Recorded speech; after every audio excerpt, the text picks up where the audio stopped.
নমস্কার বন্ধুরা, সবাই কেমন আছেন? আমরা সবাই খুব ভালো আছি। মণ্ডল কুকিং হাউসের পক্ষ থেকে সবাইকেই স্বাগত। সবাইয়ের কুশল কামনা করে আজকে আমি অভিনব এক রেসিপি নিয়ে এসেছি, সজনার ডাঁটার আচার। সজনার ডাঁটার উপকারিতা আমরা সবাই জানি এবং সবাই বিভিন্নভাবে খেয়ে থাকি। তরকারি করে, সজনার ডাঁটার ডাল করে বিভিন্নভাবে খেয়ে থাকি।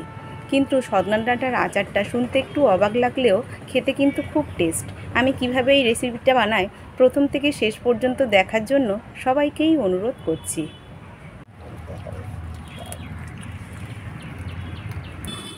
বেশ কিছুটা সজনার ডাঁটা কেটে ধুয়ে জলে দিয়ে রেখে দিয়েছি। এখন তো ডাঁটাগুলো পুরুষ্ট হয়ে গেছে। এই পুরুষ্ট ডাঁটাতেই আচারটা খুব ভালো আসে, খুব ভালো হয় খেতে, এবং এটা সারা বছর রেখে খাওয়া যায়। কিন্তু প্রথমেই কড়াতে পরিমাণ মতন জল দিয়ে দিতে হবে, দিয়ে ডাঁটাটা হাফ সিদ্ধ করে নিতে হবে। পুরো সিদ্ধ করলে কিন্তু হবে না। জলটা ভালোভাবে গরম হয়ে গেছে, এবার এর মধ্যে ডাঁটাটা দিয়ে দেব। জল গরম হলে তবেই কিন্তু ডাঁটাটা দেবেন। ডাঁটা আসলে আমাদের এখানে শিলাবৃষ্টি হয়েছিল, সেই সময় ডাঁটার গায়ে একটু দাগ হয়ে গেছে। অনেকেই ভাবতে পারেন ডাঁটাগুলো এমন কালো কালো হলো কেন, তার জন্যই কিন্তু ডাঁটাগুলো কালো হয়েছে। এটা আমাদের গাছের ডাঁটা। ডাঁটাগুলো জাস্ট একবারই ফুটে উঠেছে, এবারে নামিয়ে নিতে হবে। ডাঁটাটা যে কোনো সজনার ডাঁটাই খুব সহজে তাড়াতাড়িতে গলে যায়, তাই গলে যাওয়ার আগেই এটা নামিয়ে নিতে হবে। একবার বলক নিয়েছে, নামিয়ে নিচ্ছি। এভাবে ডাঁটাগুলো থেকে জল ঝরিয়ে নিতে হবে। ডাঁটার গায়ে যাতে একটুও জল না থাকে, তাহলে কিন্তু আচার বেশি দিন থাকবে না। আচার বানানোর জন্য যে মশলাটা তৈরি করতে হয়, সেই মশলাটা এখন তৈরি করে নেব। তার জন্য প্রথমেই শুকনো লঙ্কা দিয়ে দেব। শুকনো লঙ্কাটা একটু গরম হয়ে গেলে ধনে দেব, গোটা ধনে দিয়ে দেব। এবার এর মধ্যে 5 ফোড়ন দিয়ে দেব।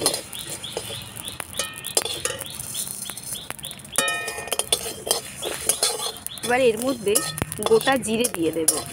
জিরেটা সবার শেষে দেব, কারণ জিরেটা ভাজতে বেশি সময় লাগে না।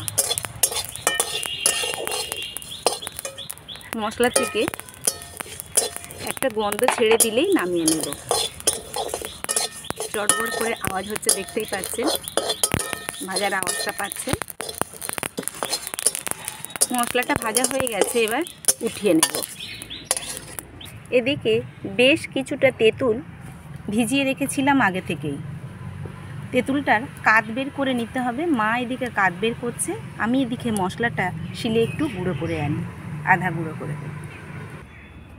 এবার একটু চন্দনী ভেজে নেব। মা বললো চন্দনীটা দিলে আরও বেশি সেন্ট হবে, তাই চন্দনীটা দিচ্ছি। চন্দনীটাও ভাজা মশলার মধ্যে নিয়ে নিলাম। এবার সমস্তটা কিছু গুঁড়ো করে নেব। তেঁতুলটা চটকিয়ে এভাবে কাতটা বের করে নিতে হবে। এই বাটিতে ঢেলে নাও।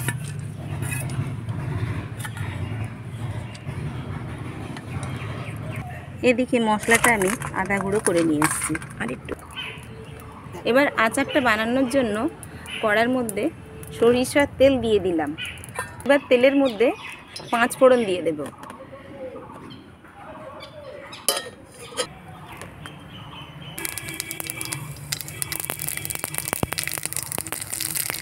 পাঁচ ফোড়নটা হয়ে গেছে, এবার এর মধ্যে তেঁতুলের কাঠটা দিয়ে দেব।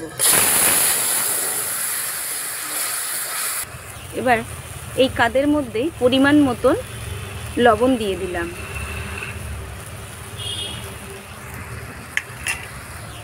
হলুদ গুঁড়ো দিয়ে দিলাম।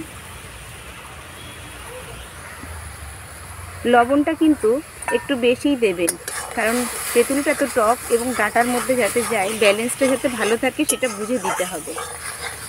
এবার এই কাদের মধ্যে পরিমাণ মতন চিনি দিয়ে দিচ্ছি।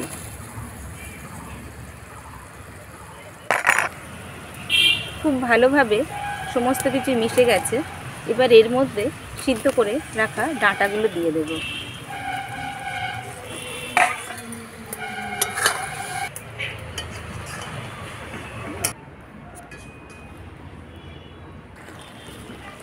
আচারটা প্রায় হয়ে এসেছে।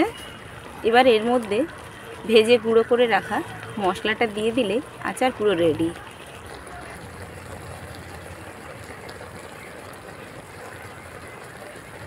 এটা খেতে দারুণ লাগে। যারা এখনও বানিয়ে খাননি তারা একবার হলেও বাড়িতে বানান। এখনও বাজারে প্রচুর পরিমাণে সজনা ডাঁটা পাওয়া যাচ্ছে। আর ঠিক এই সিজনেই ভালো লাগে, এটা কচি অবস্থায় ভালো লাগে না আচার বানালে। ঠিক এই পুরুষ্ট ডাঁটাতেই আচার বানালে ভালো লাগে। দারুণ সেন্ট বেরিয়েছে, দারুণ। আমার তো মনে হচ্ছে এখনই খেয়ে নিই, কিন্তু আচার গরম গরম খেতে নেই, আচার ঠান্ডা করে খেতে হয়। এবার এই আচারটা ভালো কোনো কাঁচের বয়মে তুলে রেখে দিতে হবে, আর সপ্তাহে একদিন করে রোদে দিতে হবে, তাহলেই কিন্তু আচারটা ভালো থাকবে। তাহলে দেখলে আমরা আচারটা কিভাবে বানালাম।